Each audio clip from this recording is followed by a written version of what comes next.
Hello there. I'm here to talk to you about my new novel, The Body Lies. And I'm here at the top of my garden because, like everybody else, we're under lockdown here in the north of England. And I thought it might be nice to just be outside for a little while I'm talking to you.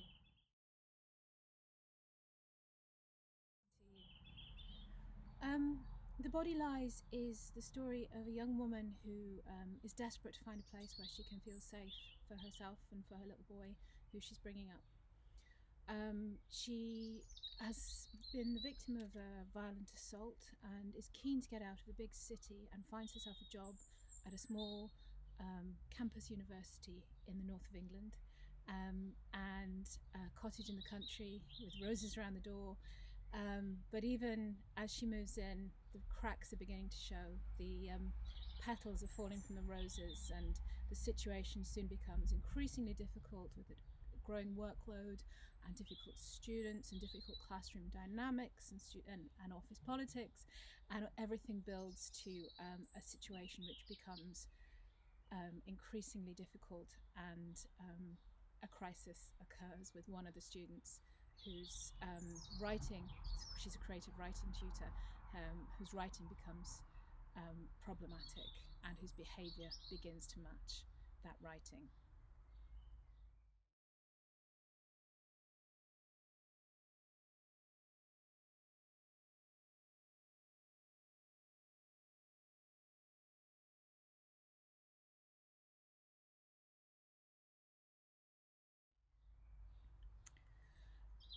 The Body Lies begins with the motif of a young woman's body, um, actually a young woman dying at the very beginning in the woodland in the snow.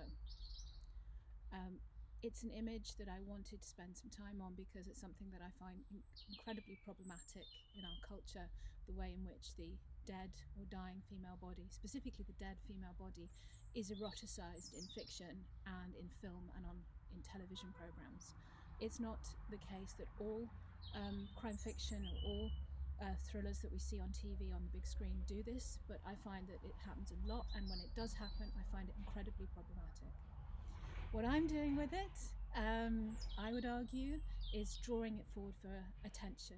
To not just use it, but to notice that it's being used and to complicate that, I hope, in interesting ways. To notice the aesthetic attention that's being drawn to the body, to notice the way it lingers, but also to notice the real humanity and the personhood of this individual, so that they don't disappear into the story. They don't just become the initiating incident of the story, but become, but are rendered um, a real character, a full character, but also an opportunity to explore what is going on when we tell these kinds of stories.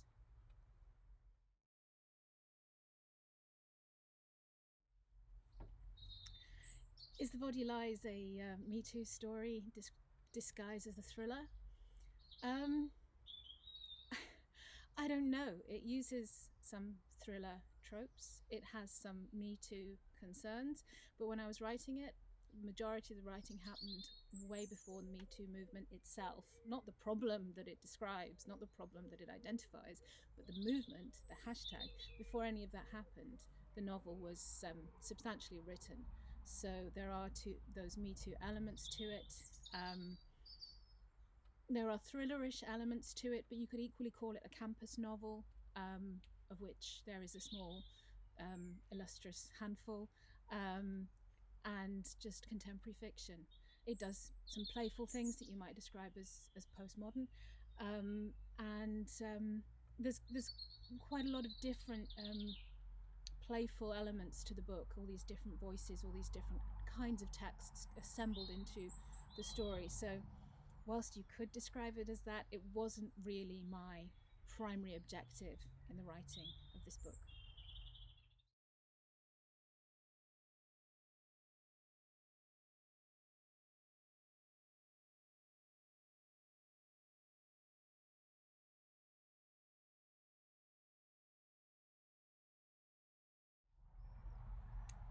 When Nicholas says that writing his past out of his system, writing is the only thing that helps. I have to admit, I don't agree with him. A lot of my fiction is informed by my own experience, as indeed it has to be, really, even if it's not practical experience, informed by emotional experience, by an emotional understanding that you've gained through experience. But I don't think writing about your problems solves your problems at all, or writing about your trauma solves your trauma.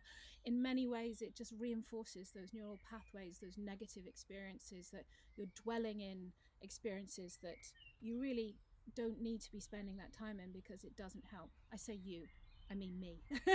I don't want to generalize, but my experience is that writing something doesn't get it out of your system, it just reinforces its presence in your system. I think to get stuff out of your system, to recover, requires a different kind of work. And I think what Nicholas is doing is kind of rewriting the story into his system, shaping it in a way that helps him tell it the way he wants it to be told, helps him shape it the way that makes him the actor, the protagonist of the hero of his own life.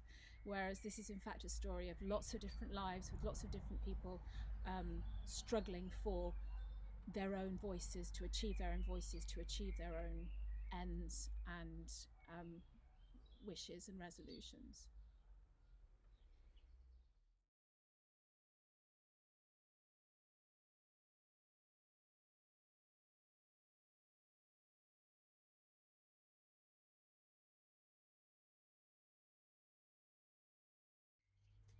What genre am I happiest writing? It's hard to say. I mean, I don't think I ever fully inhabit any particular genre. Excuse me, cup of tea. I am interested in genre. I'm interested in genre tropes. So often I write historical, but even in my most successful novel, Longbourn, it's not a straight historical novel, and it's a novel that's speaking to an existing fiction, Jane Austen's Pride and Prejudice. So there's always something else going on. I've never been able to confine myself to just writing straightforward thriller, straightforward historical. Sometimes there's a sort of supernatural element, sometimes, as in, you know, some of my earlier work, there's a kind of fabulous quality to it, as in the sense of being like a fable rather than the sense of being absolutely wonderful. So I think part of that's because I've always been a very wild and promiscuous reader.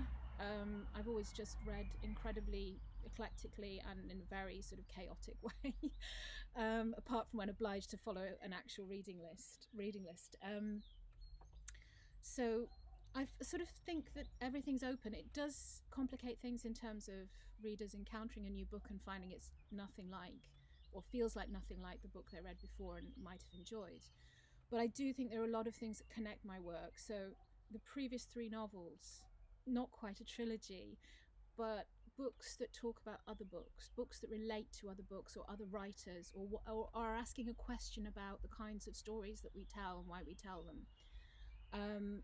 And that's true of definitely Longbourn, obviously, explicitly Longbourn, but also in the one that comes between Longbourn and this one, which is called, in English, it's called A Country Road, a Tree, which is about the Samuel Beckett's experience during the Second World War and the transformative experience of the war and the way he changed as a man and became the writer he was going to be. And that was out of my own little concerns about Samuel Beckett's early work and his late work, and how to map them against each other, and an increasing fascination with the man and the extraordinary moral decisions that he was capable of making. So I suppose in that respect, what genre I'm happiest in is this kind of strange little sort of subgenre of books about other books. And as for writing in the future, I'm currently actually writing a historical, but I think that, you know, nothing's out of the question, really.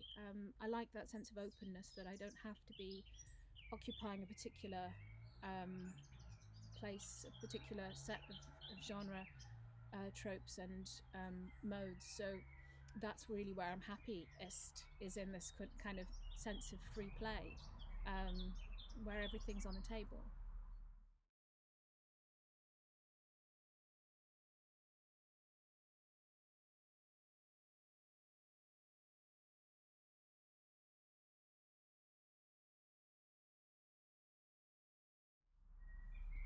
In terms of, and this probably shows because in the body lies there are all those different voices, all those people writing in different ways, and I really massively enjoyed just being able to flip from one mode of storytelling, from people who are writing straight thrillers. The students submit their work to the class, and some of their work gets included in the novel in full because it helps assemble my own story. And of that, I think I really massively enjoyed writing the straight thriller, by the book kind of thriller. And I also, but more than anything, enjoyed writing those fabulous, those magical realist short stories that one of the writers submits. I also, it didn't make it to the final edit, but I do have a young adult werewolf novel now, kind of in the bag, because I wrote all of that story as well. But it became apparent that it didn't actually fit within the story that my novel was telling. So that had to be edited out. I had massive fun writing it. But those stories about the woman who turns into an owl, um, and the woman who regresses to babyhood. Um, and what I loved most about it was the lack of responsibility for it. I feel that those are not mine. They belong to the students themselves. I didn't write them. They are written by these characters. And so I don't have to feel I have to be able to stand up and account for them in any way, um, other than to say, they were a pleasure, they were fun, but they're not mine, not really.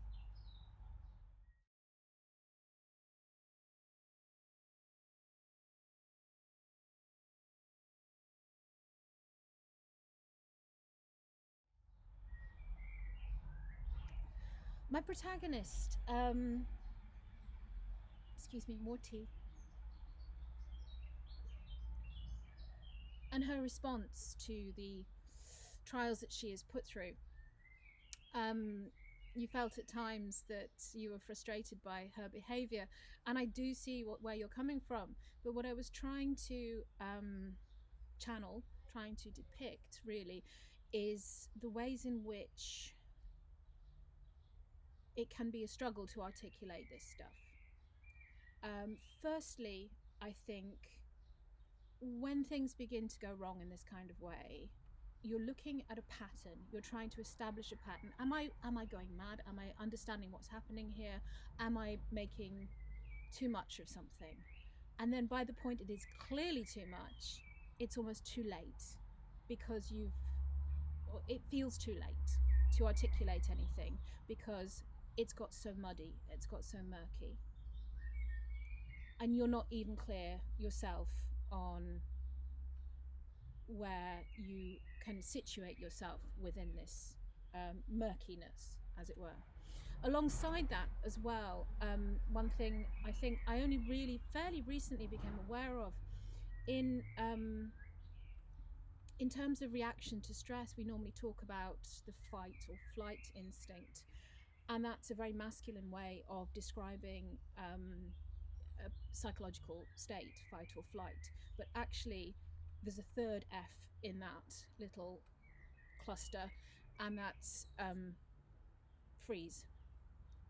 And this is something that I've done myself. It's something that happens to a lot of people when they're confronted by these problematic situations where you're not processing things very effectively. Um, you're not in control, and the tendency is to do the rabbit in the headline things and be still and be quiet and wait for the trouble to pass and hope that you'll get through it. And it's an evolutionary thing. It just happens. And then afterwards, there's the, well, why didn't she scream? Why didn't she fight? And it's actually an inbuilt part of what's going on. is an inbuilt response that's part of an understood psychological survival strategy. And it is becoming better known, but it has only recently become articulated in that way, that it's not just fight or flight, but it's fight, flight, or freeze.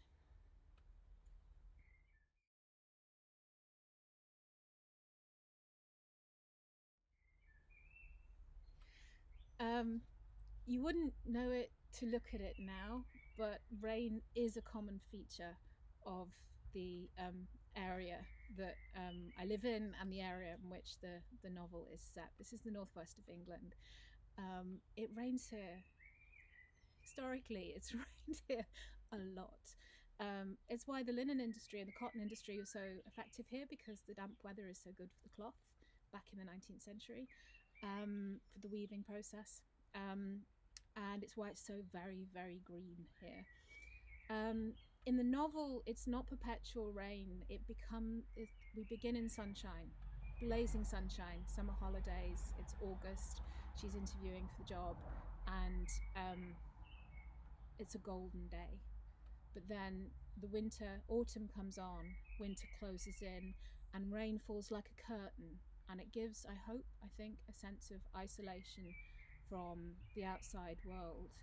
And then as things begin to shift and change again, the weather shifts and changes again. So I've got a wee bit of a pathetic fallacy going on there, but not in the normal dark and stormy night kind of way. And you noticed as well my bird, my pink and yellow bird. That really was just a he bobs back a couple of times, but no more than that. And I think distinctive my intention with that creature was, as much as anything, to signal the sense of her sense of safety. As with the roses round the door, no place is perfect. The countryside is no refuge. You can't run away from this stuff. It has to be confronted. So the bird who is hanging on a branch, perched on a branch, observing the other birds, bit of an out, as they feed, but more of a timid creature. And then there are feathers at a later stage on the path, and it's just a little hint of the darker side of the environment that she's inhabiting, that she might not actually be explicitly alert to.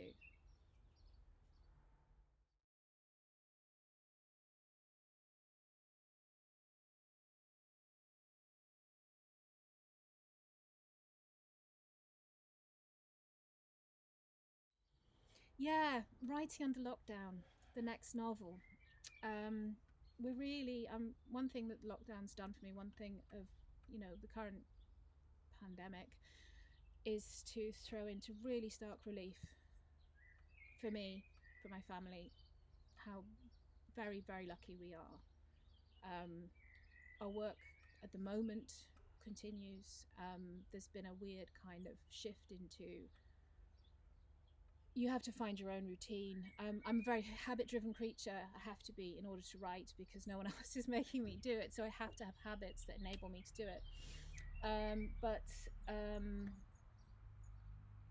once these new habits have been established, which involve tuning out the kids who are doing their schoolwork at the kitchen table, my study's right next door to the kitchen. Um, once that's okay, once you can get into these new habits, then the habit means the writing sort of takes care of itself. This is just me in the morning in my study with a laptop, and I feel enormously grateful that I've got the study and I've got the laptop, and that my kids are able to work and my husband's able to work, and we're able to just tick over and keep our heads down and get through this. In terms of the novel and the way it works, it was already well established in terms of content. It's set during the Second World War. It's set in London.